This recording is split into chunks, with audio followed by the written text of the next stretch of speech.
very warm welcome to everyone who's joined us here to open the first day of the 2020 Alta Vita 5-day symposium. My name is Vivi Chayadi, CEO and co-founder of Alta Vita. It's been a challenging time for all of us in the past several months. As such, it's easy to overlook the notion that every challenging junction contains the seed of opportunity. Over the next 5 days, for 1 hour per day, starting from 11 a.m. Eastern Time or 4 p.m. GMT, you will hear from a spectacular lineup of speakers in the fields of global mobility, relocation, real estate, and hospitality, discussing opportunities from a broad spectrum of perspective. We will cover topics from corporate housing trends, real estate supply and demand mismatch, to smart home technology. The two features I'm particularly excited about is first, the virtual celebration of the Alta Vita 2020 Corporate Home Awards on Thursday. And second, the special session featuring female leaders of corporate travel, technology transformation, which will be happening on Friday. We will also have a rare opportunity to hear from the leaders of 3 industry associations, Worldwide ERC, the ASAP, and the UK SDAA at the end of each panel discussion. Finally, to make this experience fun and engaging, I'd like to invite all of you to use the chat function to contribute your questions, thoughts, and ideas with the panelists. Today, we will kick off with a panel discussion on corporate housing trends and finish with a 10-minute fireside chat with Lynn Shotwell, President and CEO of Worldwide ERC, on female leadership. I'm very excited to have all of you with us for the next 5 days. And now, without further ado, I'd like to welcome my good friend, host of Love and Relo, live from Detroit, Ben Cross. Thank you, Vivi. I appreciate it. It's such an honor to be here. Thank you so much for having me and kicking off the first global corporate housing symposium for Alta Vita. This is really fantastic. I'm very thrilled about this, and I'm super stoked about the lineup we have today. I want to welcome everybody out. Also, as Vivi said, get active in the comments. We're going to be taking your questions live at the end. This is an interactive process. We've got some amazing thought leaders lined up today. So I want to, I'm gonna kick Vivi out. We're going to make room for some of our thought leaders here. So thanks, Vivi. I'll see you soon. And do stick around for the end because she will be interviewing Lynn Shotwell for a fireside chat. It's going to be amazing. So without further ado, we've got Jack Jampel, Senior Manager Global Mobility at Stryker Corporation. Hey, Jack, how's it going? Hey, how you doing, Ben? Great, great, great. Looking forward to today. Anytime my week can start with you, Jack, it is a winner. I tell you what, thank you so much for being here. I appreciate it. Appreciate it. We got Laura Barone, Director of Contracts and Global Compliance at AIRS. Hey, Laura, how are you? Great. How are you today? I am fantastic. I can't wait to talk to you and hear a little bit about your thoughts around unlocking opportunities in corporate housing. We've got Veronica Kim, Global Category Manager at Grable Companies. Hey, Veronica, how you doing? Hey, Ben. Good, good. How are you? I am fantastic. Thank you so much. And really quick, I want to go around the horn. Just tell people where you're coming to them from. Jack? Yeah, I'm coming to, now you got me mixed up here. I live right outside of Philadelphia. I work from my home all the time, and our headquarters for Stryker are in Kalamazoo, Michigan. Awesome. Sounds great. And Laura? Sure. I'm from Pittsburgh, Pennsylvania, out of my home today, but normally our office is right near the airport in Pittsburgh. Nice. And Veronica? Yeah, I'm in Denver, Colorado. Yep. Awesome. Fantastic. Okay, cool. So without further ado, I want to kind of hop right into it here. And I always like to talk about things that nobody's talking about, right? And so I'm going to ask you, Laura, I mean, what is something that nobody is talking about right now in corporate housing that you think we really ought to be considering? So I think one of the things that doesn't get a ton of attention in corporate housing is still good, solid solutions for larger families that are moving. Especially now, we have more folks that are moving and wanting corporate housing outside of city centers. We have larger families. Everybody's got a pet now, especially now. Those are the comfort, right, to have a pet. So we're still not getting solid solutions for that. We're still not getting, people coming up with creative ideas to get these families where they need to be or want to be, and then the size of the properties. And still, I mean, obviously we've got to stay within budgets in some cases. So, it would be nice to have more people thinking outside the box and trying to think, where can we get these people and get pets accepted, and not just service animals, but just, your everyday. I myself have a lab. She's 70 pounds, but she's 70 pounds of mush, right? She's not going to destroy your house, but she's also not welcome. So yeah, that's so interesting. So larger homes and pets. I think that's fascinating. Yeah. I'd like, just in your opinion on this, do you think that there's been an uptick in people relocating with pets or requiring their pets on their assignment? For sure. Pets have always kind of been out there, right? Always got one cat or one dog, but it just seems like more and more. And people are starting to get a little bit, transferees are starting to get a little creative, and they're calling things service animals that really aren't. They're, trying to play the emotional support dog or the emotional support cat. But a lot of properties have caught on, right? And so now they're saying, okay, we want proof. We want proof that your dog's certified to be your emotional support, or your cat's certified to be your emotional support. And when we can't provide that, then here we go. So, and I don't fault our partners. I'm just saying, I know that it's a challenge, but it's a challenge that's becoming more and more and hitting us more and more, that people are, and the larger families heading out into the rural areas. Some of it, I think, might even just be a factor of what's going on right now, and people just wanting to get out of the more densely populated areas. And so they're saying, hey, I'll take my corporate housing outside of the city and get a little more space and a little more green space. And unfortunately, there's just not your traditional apartments out there. So it seems like what you're saying is they're valuing this space over maybe some of the proximity and the city center and the walkability stuff. Veronica, I'd like to ask you the same question. What do you think we should be thinking about that we're not really talking about right now in corporate housing? Yeah, I would challenge corporate housing industry gurus to come together and validate the feasibility of the universal live booking tool, which would encompass all suppliers' options on a centralized platform. What I mean by that is like a real-time visibility to the available inventory, and the choice to book it immediately, kind of similar to the hotel booking experience, so that it doesn't require, waiting for the confirmation on availability. Obviously, understanding the challenge would be the inventory would then belong to multiple entities rather than one owner. But I think it's a good food for thought. I want to stay there and unpack that just a little bit, Veronica, because I think that's really fascinating. And I think as consumers, right, we're trained to expect that experience. And yet it's not necessarily an experience that we've seen on the B2B side of things, right, with corporate housing versus like B2C hospitality industry.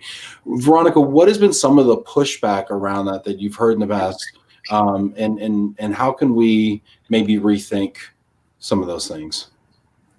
Yeah, I think with the technology development, and it's so fast these days that people get super impatient. They want instant gratification, like instant result. With the increase of the lump sum population, people are wanting to be able to take care of temp housing at their own hour from their couch in the evening. So it's kind of all around the convenience, and again, instant result that people are looking for. I think it would be an interesting idea to kind of bounce around, and I would also be interested to learn what challenges that would create and obstacles, and like why is it good and why is it bad, to potentially consider that type of tool, centralized tool for the industry. I would love to hear comments and questions in the comments right now from people that are watching. Jack, I want to hear your thoughts on this as well. Something tells me you have something to add.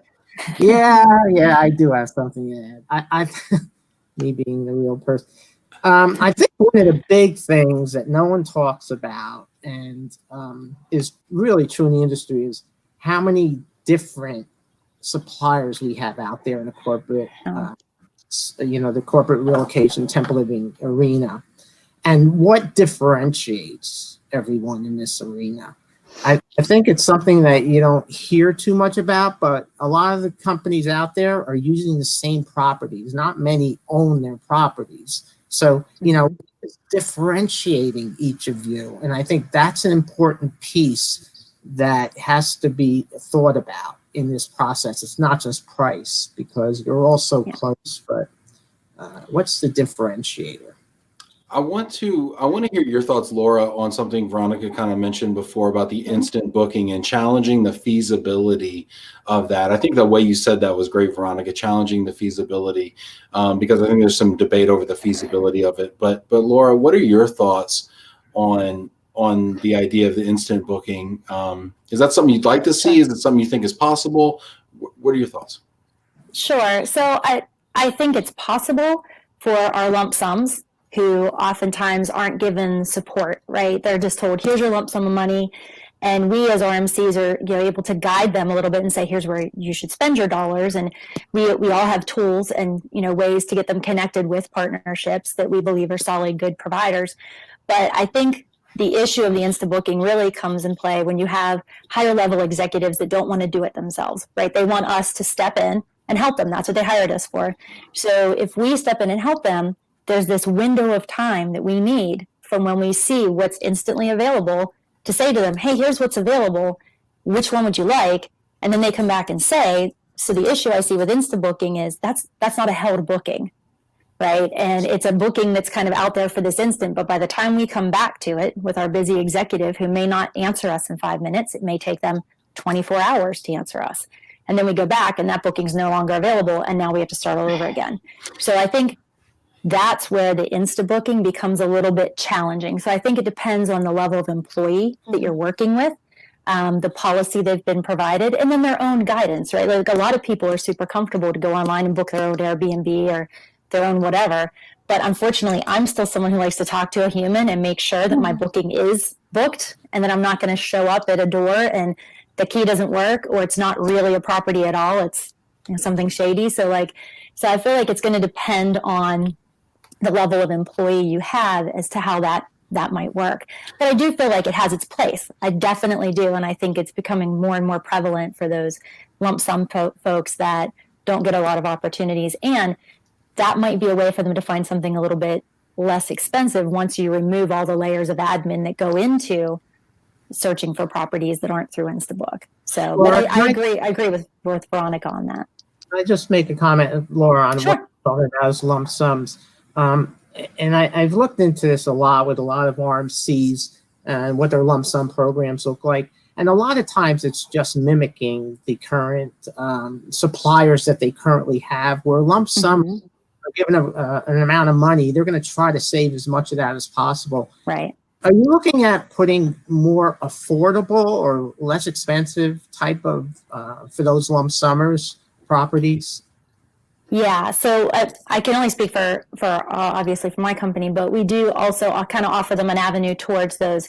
And I hate to say it on this call because this is more about the corporate housing providers, I think, but extended stay hotels are actually a really good option for our lump sum population because there's no lock into that 30 days, right? If they only need it for 20 days, they can book it for 20 days.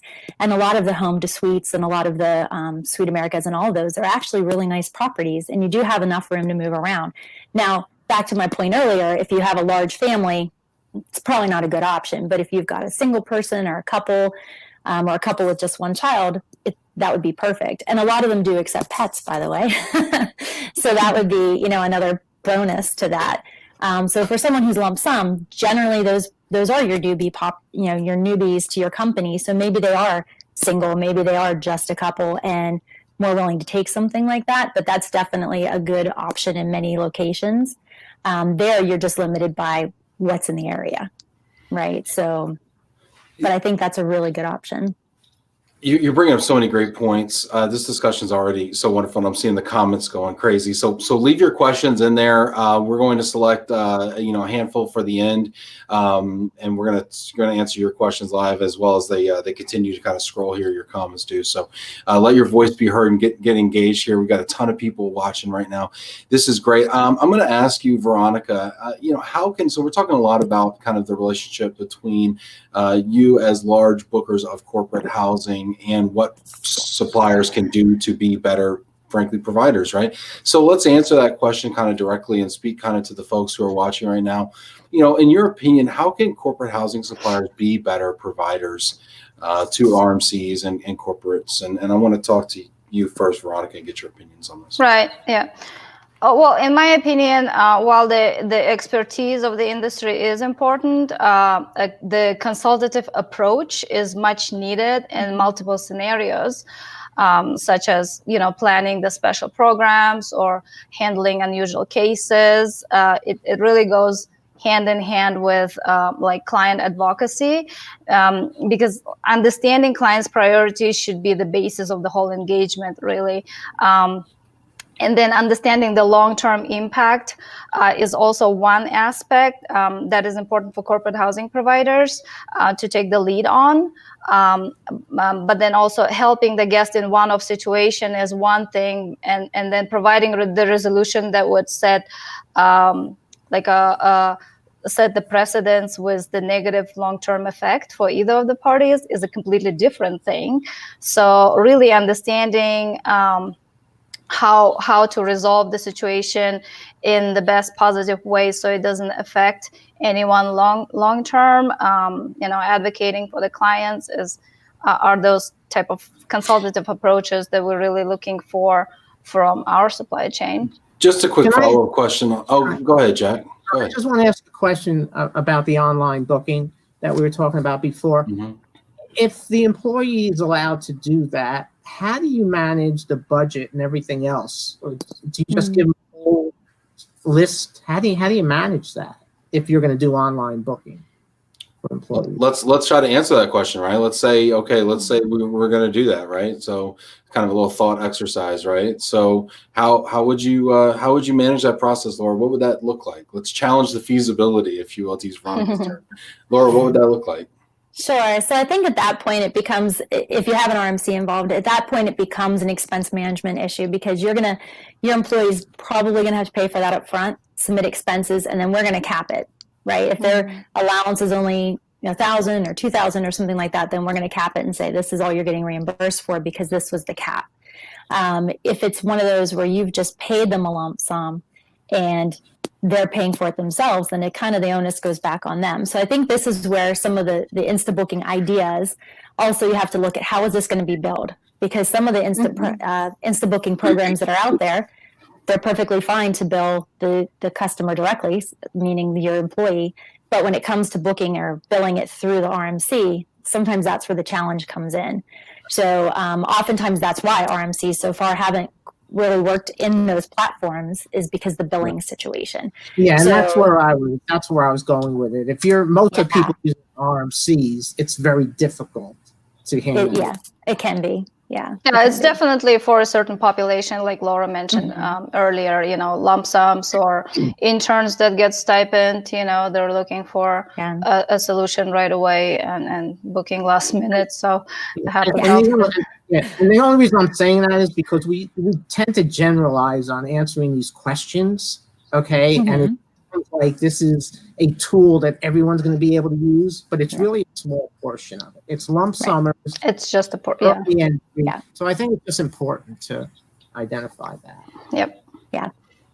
So then, I mean, so you think the instant booking is only something that lump sum populations can use? I mean, Laura, when I was hearing you kind of describe some of the problems before, and so let's kind of circle back to this, because it does seem like a really interesting idea, right? So Laura, you were saying that one of the things that it would require is a certain employee type, basically, who was like kind of more responsive and more engaged, which is to say, kind of the VIPs aren't always giving you the information you need, when you need it, right? I think we've all felt that way sometimes. But I would think that and I'd like you to hear your comments on this, but I would think that if the instant booking feature was made available to them directly, and they could navigate it themselves, and they could secure it very similar to how we book hotels and airline travel now, and you kind of have 30 seconds to pull the trigger, if you will, right? And to know that actual property is available on those actual dates at that actual price.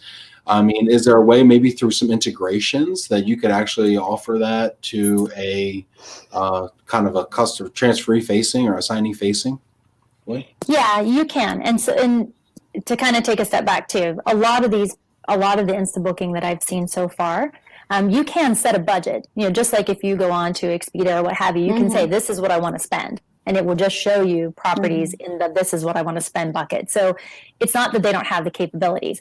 It's when that employee is booking directly, there's nothing to kind of stop them from moving forward that I've seen so far. It may be out there now, but that I've seen so far, there's nothing that's going to completely stop them from securing that booking. You'd have to do a lot of behind the scenes admin work probably to preload amounts that would then say to the transferee, oops, sorry, you can't book this, it's over your budget.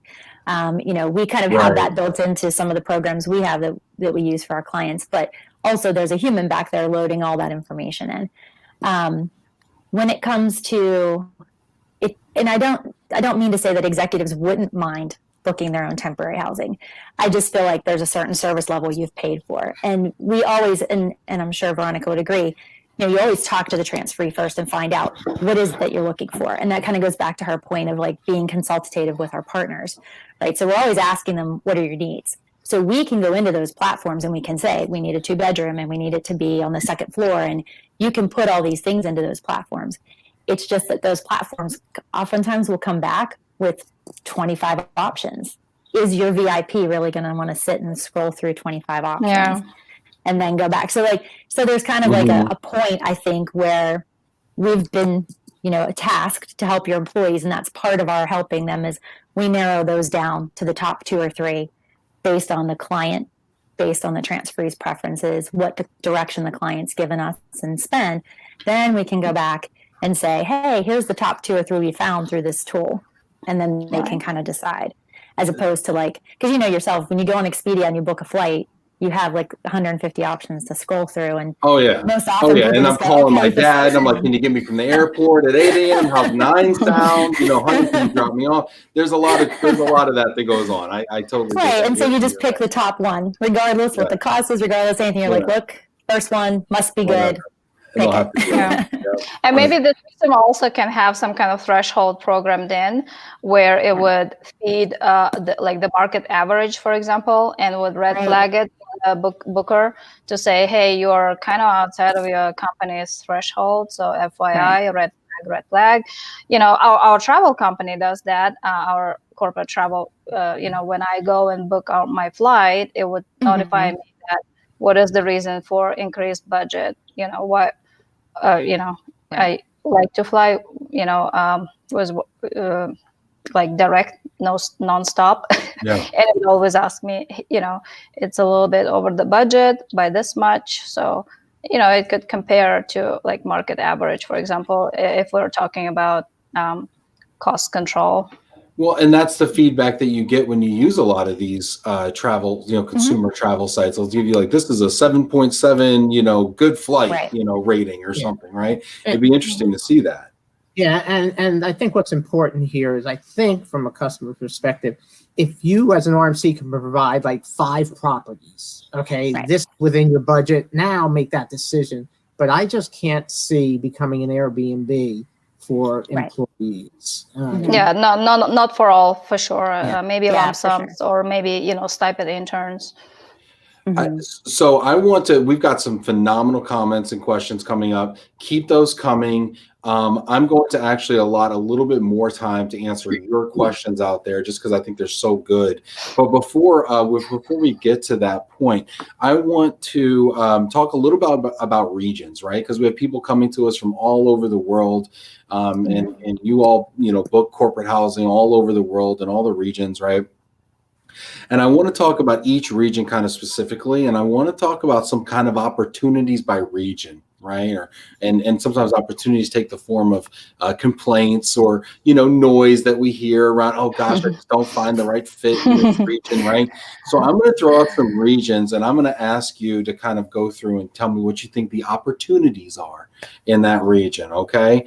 Veronica, I'm going to start with you, and I'm going to... let's skip the U.S. Let's start in Asia. Yeah. In Asia, the opportunities are in Asia. Yeah. In some parts of APAC, the speed of communication, when we request the quotes, it takes longer time. For some reason, that would be the only thing. I think, you know, our mobile employees certainly like the service apartment experience when they get housekeeping once a week instead of twice a month, or biweekly. So that's a good thing that it is offered in APAC broadly. In EMEA, I would say the consistency of the product inclusions, because there are a lot of like private landlords, you know, our corporate housing providers are working with, and you know, sometimes those inclusions vary. And you know, there's like sometimes decorations that are interesting, and you know, so yeah. And then in Latin America countries, the internet connection and maintenance issues come up pretty often in my world. In the US, I would say it varies really. In the US, it's all over the place, from maintenance to notice terms. Notice terms are, you know, quite, a common discussion that's happening in my world. For all the regions, I would say pricing, obviously, surprise, right? Surprise. Yeah, pricing is being too high. We hear from corporate clients, or you know, the mobile employees that are lump sum, again, if they're paying out of pocket. I think with the popularity of the like private rentals, like booking platforms these days, there's some confusion as to what the differentiators are and why the pricing varies by so much. So I see Jack over there, you know, thinking about the differentiators. But before we go there, I want to ask Laura the same question. Kind of, if you would kind of walk us through the different regions that you service and what some of those opportunities are in your opinion. Sure. So I would agree with Veronica on a lot of this, because I know in Europe, our biggest thing really is the consistency, because here in the United States, and a lot of people compare it to that, the apartments have similar furnishings, similar amenities. And then they go overseas, and in EMEA, it's a lot of, like Veronica said, private rentals. And so you're getting shabby chic. You're getting, you know, some pictures, no pictures. They don't have the amenities. Sometimes it's just shabby. It's not chic. Sometimes it's just shabby. And you're not getting a pool or a gym or kind of all these little extras. And so I think that that's something that sometimes when people go then don't know that that's what's going to happen, it's a little bit shocking, right? And so sometimes it comes off as well, this property isn't very nice because of. So it's, I think, a little bit of education too on our part to make sure people are set up for success. I think with Asia, we really don't hear a lot. I even kind of reached out to my internal team and said, hey, any complaints on Asia? Because I'm going to be doing this conversation. And they're like, no. And I agree. They love the service departments. They love having that cleaning. I think a lot of the properties are very similar in how they're laid out. So I think it gives a consistent product. Latin America, we do get a lot of people aren't used to, sometimes in some locations, the brownouts or the you can't drink the water in this property. And so I think, again, maybe a little bit of education, maybe like I don't even know what you would call it, but like an information sheet when they come into the apartment of here's things that might be different in this country that you don't experience in your country. Just a little heads up. And I can't tell you how many times we've had people use dishwashers to wash clothes. And, you know, just crazy things where people just don't know how to work the appliances. And so that's not consistent around the globe. We all have different appliances, and, you know, they have the washer dryer combinations that people don't often understand. How does this work? And then they stuff it full. And then of course it doesn't work because it's too much in it. So I think getting that, you know, there is nothing common. There's never going to be anything common. It's always going to be different, but maybe giving some information to those people heading into it. You know, we see, you know, we've even done temporary housing in Africa, and that's going to be completely different. Yeah, what are you seeing in Africa? So, Renee Stegman's over here asking about Africa. I think most of our, you know, clients and customers, when it comes to Africa, not that we receive the complaints, but I think some reservations around security in some of the African countries. So there, you know, we provide a little bit more information to them when we send the options to them, saying, you know, it's a gated community. It has 24-hour security, you know, cameras and things like that. So we kind of give them that peace of mind when we're sourcing housing for them in Africa. So it applies to some Latin America countries as well. Yeah. Same with Middle East, like just making that connection to let them know that, hey, we've thought about these things. And I'm sorry, Ben, but well, no, this is great. I just want to, and I want to finish that thought, but we were going to only offer, I think, about 5 to 8 minutes of questions. I want to expand that. So just a heads up to the people backstage, I'm actually going to be going to questions a little earlier. So if you start to curate some of those, because we just have some phenomenal commentary. We got 142 people watching live right now. So shout out to you guys. Appreciate it. And finish your thought, Laura. Thank you. Well, I just think that, that's the one thing you miss with the whole Insta booking. When you're Insta booking, you see pictures online, but you don't get that sense of where is this property really at. And I feel like when we're working with our partners, and I know Jack mentioned we have a ton of partners. Why do we have so many partners? Because there's not one partner that can know every location in the world. I think we need the mix of a lot of partners because we need that, that dedicated knowledge of the area that they're going into. Is this safe for a transferee? Not all of our transferees are going to be locals, and not all of them are coming from the same, from the same background or the same country to your country. So a European moving from Germany to Spain, it's Europe, maybe they do feel more comfortable. But that same person from Germany moving to Africa is going to be like, whoa. So I think that personal connection with our partners to be able to feel confident that the 3 or 5 properties we're presenting are safe.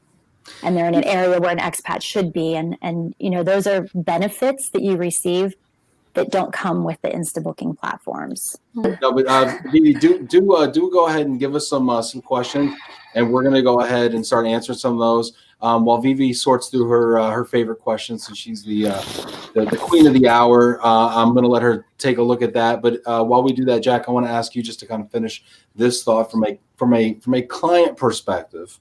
From a corporate HR perspective, the person that manages programs like this and deals directly with these assignees, whether good or bad, what do you think some of the opportunities are? Are there certain regions that kind of give you a little more heartburn than others, or are there certain other types of opportunities that we're overlooking? I think if you have a good RMC, they're kind of hiding that from you and being able to. Good RMCs hide things from you. Jack, in a way that doesn't get me nervous. I guess I should put it in a way that it's not my issue. Okay, if they know that we have a need there, they're going to do whatever is possible to get that done. And a good RMC will not show that kind of stress level or nervousness or anything like that, because if we have to put people somewhere, our business doesn't care that there's nowhere to put them.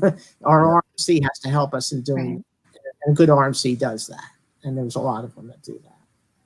Okay, wonderful. So let's just keep Jack in the dark, okay? If we have anybody have any issues, don't tell Jack, all right? No, but Vivi, I'm going to ask you, send us a couple questions here, and I want to start answering questions because I just think that the thoughts in the comments are fantastic. So, Vivi, I'm going to let her pick some. We got Valerie checking in there as RMC source technologies through platforms. Vivi, go ahead and pick a couple questions. Go ahead. Can I just respond to Valerie? Because she makes a good point. She makes a really good point there. That I think that a lot of, because there's such an overabundance of properties and arms and companies out there for temp living, relationships is really what it's about on the U.S. side mostly. Okay? Building relationships with certain corporate housing in different areas that you do with people. Okay, so I know I have different preferred relationships in different areas of the country, so that I know there's someone I can go to. But I think what's important here is that RMC has to give in a little bit and allow that interaction between corporate and the suppliers, and not just with corporate housing. That's with household goods as well. I think when there's that wall that's built, it slows down on addressing issues. It slows down on productivity and employee experience. So I think there's a balance there that you need to watch out with between RMCs, suppliers, and corporate. Okay, awesome. I'm going to also remind you that we have Lynn Shotwell coming on to do a fireside chat interview with Vivi Chayati, the CEO of Altavita. But before, so just hang in there. We're going to go through your questions right now. Let's see here. Miriam says, sorry if I missed out, but if the employee can book directly, will there be a possibility for the employer to approve? So in the scenario of direct booking, let's suspend disbelief here. Is there a possibility for the employer to approve? Do you foresee that in this scenario? And I'm actually going to start with the employer, Jack. Yeah. Again, I think you can't provide properties that are outside their budget. Okay. It should not even get approved by the employer. If you're just providing properties that they're allowed to use, which is what you need to do. Otherwise, you're showing them, the greatest, and they can't use it. So you just don't provide. So similar to other exceptions, really, right? If it's outside of policy, the employer would need to approve it. But if it's within policy, i.e. the budget, the amount of rooms, whatever that policy is an employer approval necessary in your mind? And I'm going to ask Laura. I think if you're using the platform and you have an RMC, you could put the RMC in the middle of that, and the RMC could review what the transferee is going to pick or the employee is going to pick. Because and this maybe Jack does want 1 million emails, but I feel like if you're doing a group move and you have 50 people that are looking for temporary housing today, I don't know that our contacts sitting on the corporate side want to go through 50 emails to approve or Not if they're within, someone's temporary housing. If they're within budget, there's no reason for me to. You don't want to provide things that are going to generate exceptions unless your culture is from everything, because I want to see exceptions. Yes, some of this feels kind of like almost like kind of legacy process, and I don't know, maybe with new solutions, new processes come about. Veronica, what are your thoughts around this? Yeah, I agree. I think the cost controls should be in place. It's just it really depends on the company how they want to do it. And who's going to do it. So maybe an RMC could kind of manage that or administer that, and talk to the technology provider on building some of the like I mentioned, thresholds where it would flag, and then people would jump in and review quickly. So here's kind of a almost kind of a compliance question, maybe. I don't know. Do properties allow registration on their address? I'm not sure if employees are aware of this need. I think she's saying, yeah. So like, does anybody want to take this one, or how they determine that? So I'm sorry, but like a follow-up question I would have is, I know in some countries you have to register within so many days of arrival, and I'm guessing she means using those properties for that type of registration. I mean, our employees have done it, so I don't think that it's a problem, but I don't know that the corporate companies or the corporate housing companies are actually weighing in on it. I think it's just an assumption that that's their address for that period of time, so they're using it. We haven't personally haven't run into any issues with it yet. I don't know, Veronica, if you guys have. In EMEA, it's very common in EMEA. For sometimes it's required for immigration purposes, work registrations and all that. Usually they would just wait for the confirmation, and as soon as temporary housing provider confirms that this is a booked and guaranteed property, they would just use that address for their paperwork. Yeah. Let's see here. Mike Quigley, what's up, Tequila? Will too much automation take away from the comfort experience? Absolutely. The way that I see this, again, I'm going to get back to it. Everyone thinks that automation is going to take over everything and make it easier. I think you have to look at what you're trying to do. And if it's just giving them 5 properties that work for them, that's the best solution, and not trying to be that Amazon, because we are not Amazon. We're dealing with people. And I've heard that so many times, So we just have to be careful in that solution. Yeah. I think automation takes over. You know what I used to love growing up, Jack? I used to love every Friday night, we go get a pizza and we go to the Blockbuster. And we go to the Blockbuster, we walk around and we'd argue over what movie we're going to rent. And then my mom would rent whatever movie she wants. I'd get Twisters. And that was my Friday night, okay? Now, have I lost that experience? Yes, I have lost that experience. But now I get to watch what I want from the comfort of my couch. So, I don't know. I think it has to be the right balance, right? They have to be people, humans behind the technology that are supporting, in case if there are any questions, in case if, maybe like a live chat. Yeah, I know many offered live chat. But again, there has to be a consultant assigned to the case. Yes, if we were paying for RMCs, they have to do their part in this and not just throw everything to automation. Yeah, the human vetting. Yep. Yeah. Let's see here. We have Emma Espinosa. How do you see STR by 2021? Since pandemic is still around, what are the securities you provide or suggest to the guests that is safe now to travel internationally? I do not know what STR means, so I'm going to be the first person that says that. Okay, I'm going to break the ice on that topic. Does anybody want to answer this question? What is STR? Okay, we'll pause on that. Andrew, if you could let us know, Ms. Espinosa. Andrew says, location, real estate 101. Realistic budgets begin with understanding all base costs prior to negotiating price points. Easy, or if you are working with a proper advocate. Andrew, it's interesting though, because what Laura was, I think, saying was actually people are choosing, amenity or size of home or pets over location proximity. Now there was a question before that I'm going to ask here. Is this a near-term or long-term trend? Big houses or closer to the city center? What do you think? Let's kind of go around the horn on this one. Long-term, near-term, or long-term trend? Laura? So I think it's a little bit of both. I think near term right now, we're seeing more people wanting to get out of being in an apartment building and just like I said, densely population.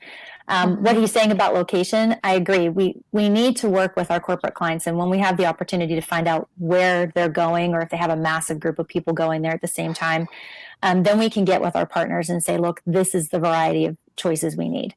We have a lot of pets coming. We have large families coming, and then we can set it up. It's when you have these one-off large families going into an area that you can't always, you can't always be prepared for that. You don't always know that's what they're headed to.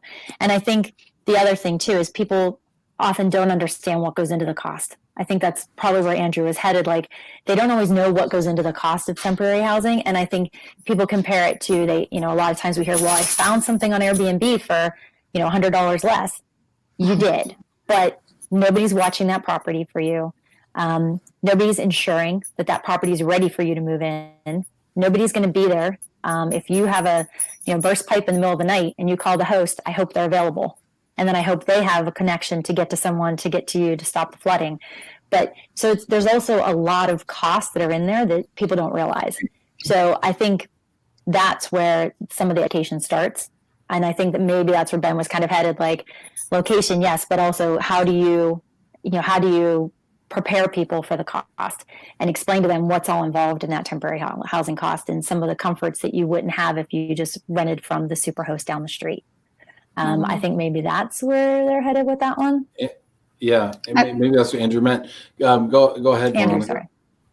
Yeah, I think it also depends on what kind of policy that particular population has. Like if they have rental cars authorized, they may be able to drive a little bit further down, but and if it's like intern population or others that don't get rental cars and they need to take public transport, then it really matters for them how their transit is going to look like to work every day. And again, it's also personal priorities, right? So for pets versus distance versus something else. I think you bring up some really good points there about the what's in the cost, right? And the assurances that you get that when the pipe bursts, somebody's going to respond to it, right? And so I want to actually ask Jack that question, right? How can we as an industry communicate that? And I guess you could call it duty of care. I guess you could call it that layer of assurances or insurance, right? That if something happens, that there's a relationship, there's a manager in the middle. We talk about the middleman. We always want to eliminate the middleman. But sometimes that middleman is good to call in the middle of the night when that pipe bursts. So Jack, how do we communicate the value? Give us some advice. I think there's a little disconnect here because for most assignments, the employee is provided temp housing with a certain amount of budget, and that's shown. They're shown those types of places. And, you know, we just say that they're approved by corporate, they're approved by your company, and they're vetted in that way. We don't, at least in my company, they negotiate the pricing of temp housing. No, but I think what we're seeing is a growing utilization of the Airbnbs of the world, right? And a growing utilization of people going outside of programs or lump sum or whatever, where it's like, here, you figure it out, right? And so on the you figure it out, they're getting a price that's the you figure it out price with no duty of care, no assurances, that middle of night insurance, and then they're getting the one that's vetted and has those assurances in that relationship. So I guess my point is, as an industry, or well, maybe I'll just ask it differently, right? Do corporations need that? Do they care? Should they be allowing their employees to even look at these options that don't have those assurances built in? And most of the time, your lump summers, and I'm saying the majority, but there are companies that do lump sum across the board. Most of the time, they're your early stage employees, early career employees, and the company feels that they are able to go out and find their own things. If they thought duty of care was important, then they would provide, you know, instead of lump sum, they would provide that. That doesn't mean they don't care about their employees. Yeah. They just feel that they are in positions that they're able to manage it on their own. That's interesting. We've got a question from Renee here, Renee Stegman from Relocation Africa. This will be our last question before Lynn Shotwell's fireside chat with Vivi Chayati. So let's ask this here. Renee says, how do you know that all properties are vetted independently? What are the processes that are followed to ensure duty of care for the individual? Let's do a really quick one here. Let's go Veronica, then Laura, and then Jack. Great question. Yeah. So, I mean, at Grable, we do have all the compliance, rules in place. We have different requirements like confidentiality, GDPR protection, cybersecurity. It comes with the duty of care that our providers are having in place when they vet their product to ensure that our transferees are, again, secured and protected. So it's really on our providers to ensure that they have all those in place. So you kind of vet the provider level, and then that flows down. Yeah, Laura, it flows down. Laura, I'm going to ask you the same question to Renee's point. Sure, and I would say, we're doing something very similar. We're making sure everyone's GDPR compliant. We're making sure there's safety and security. But then on an individual booking level, we're also making sure we're getting photos of the property. Has it been walked? Give us your check sheet. Let us know that somebody walked through there and made sure that everything's working. Not to say that things can't happen, but that's definitely one way to help avoid it. And it's one way to help know that when the transferee goes in there or the employee goes in there, that property is ready to go. So that would be the other step, would be the pictures and the, and not online pictures, but actual property pictures of that property before moving. Not stock photos. Jack, what would you like to see from a client? Yeah, no, I agree with, we're not supposed to say I agree, but I agree with both. I know, I kept saying it too. Yeah, I know. No, if you have a good RMC, all these things are put in place and you trust what they're doing right for your employees. So I don't really see an issue with that. I do trust it. This was a fantastic conversation. Jack, Veronica, Laura, I thank you so much. For all of you who are out there leaving comments, getting involved, asking questions, thank you so much. This has been such an honor to be a part of the AltaVita Corporate Housing Symposium. So fantastic. I want to turn it back over to AltaVita for the fireside chat with Vivi Chayati, CEO of AltaVita, and Lynn Shotwell, President and CEO of Worldwide ERC. Thank you.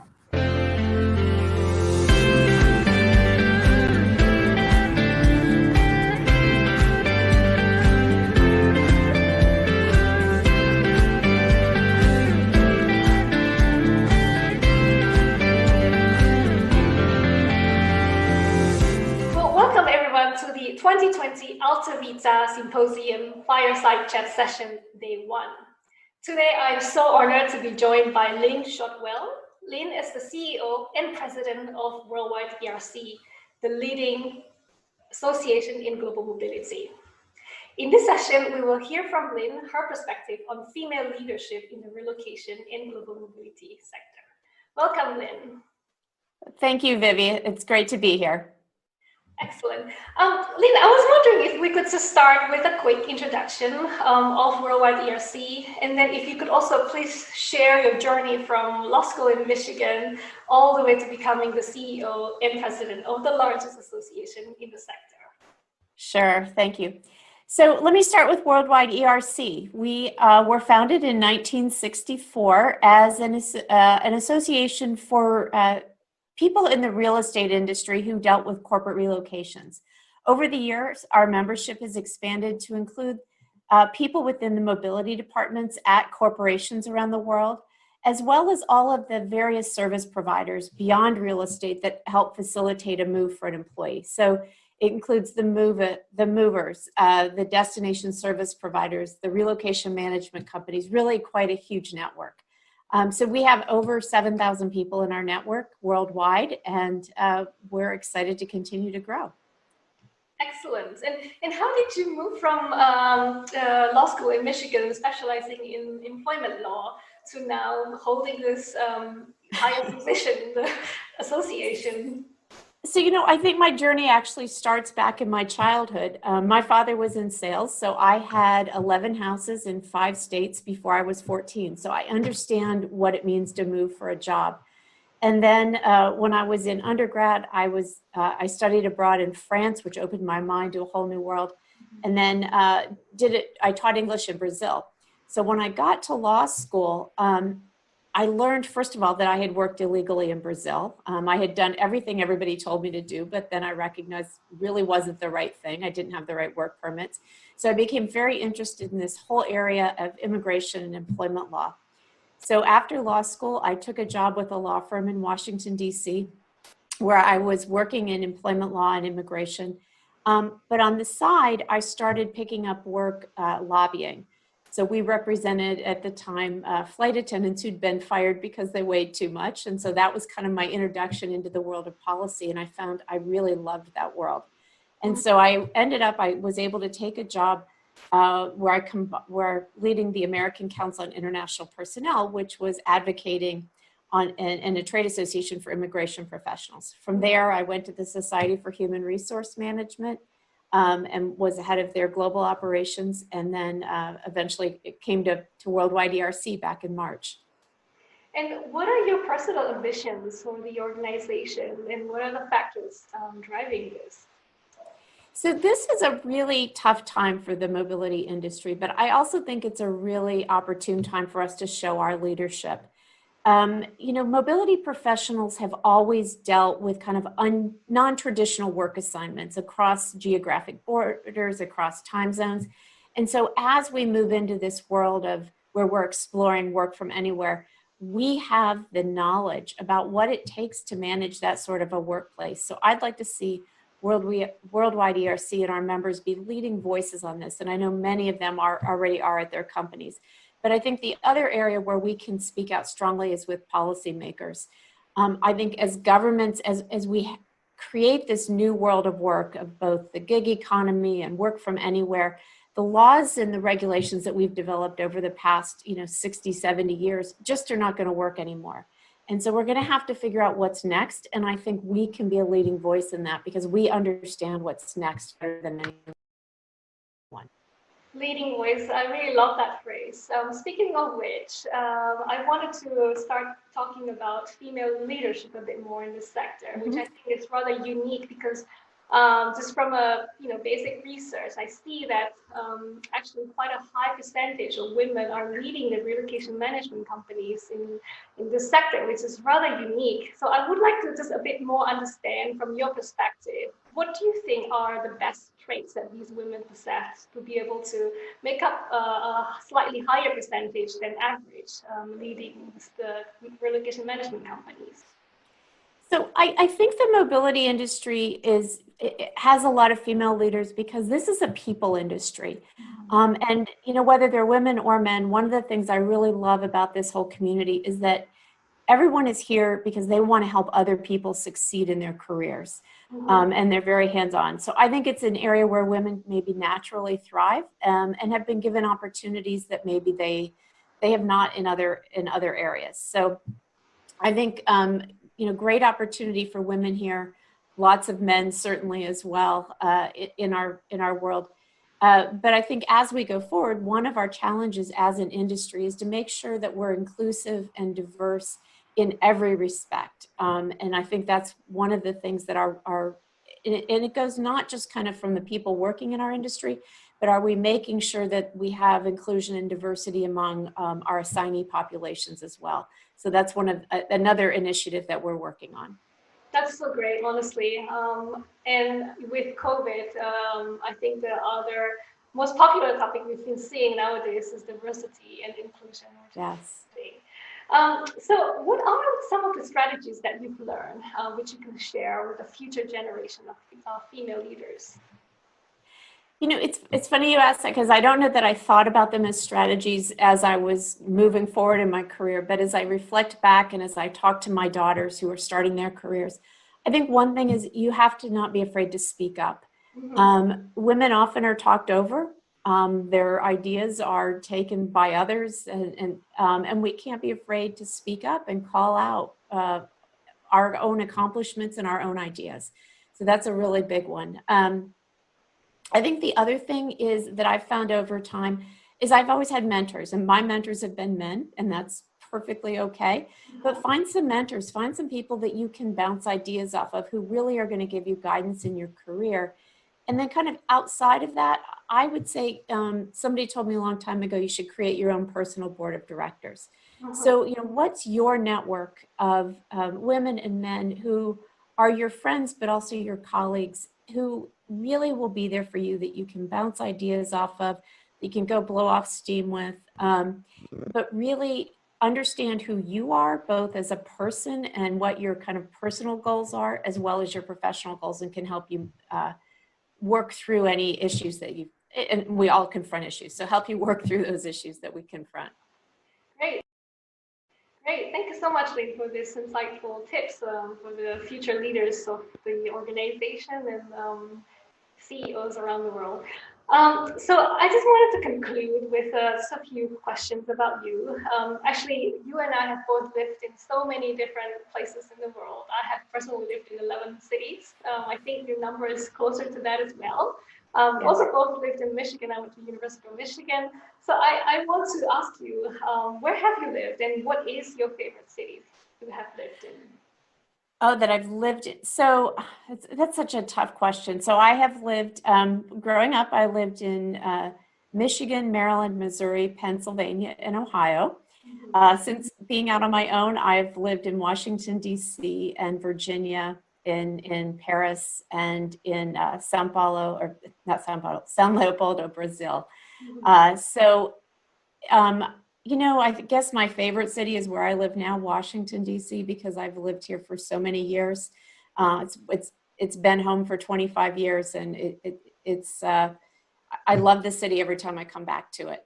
But having said that, my favorite places to travel and be, love Rome. I think Rome, to me, combines everything. You have just multiple layers of history and the food and the art. It's terrific. Beyond that, any town with a beach is great. Honestly, I must say that the Italians and the Romans are truly blessed. They've got everything. Yes. They've got, the mountain, the sea, the beach, like you said, and the weather, and the natural food. Okay, well, speaking of culture, seems like you speak multiple languages as well. What is your favorite language outside of English?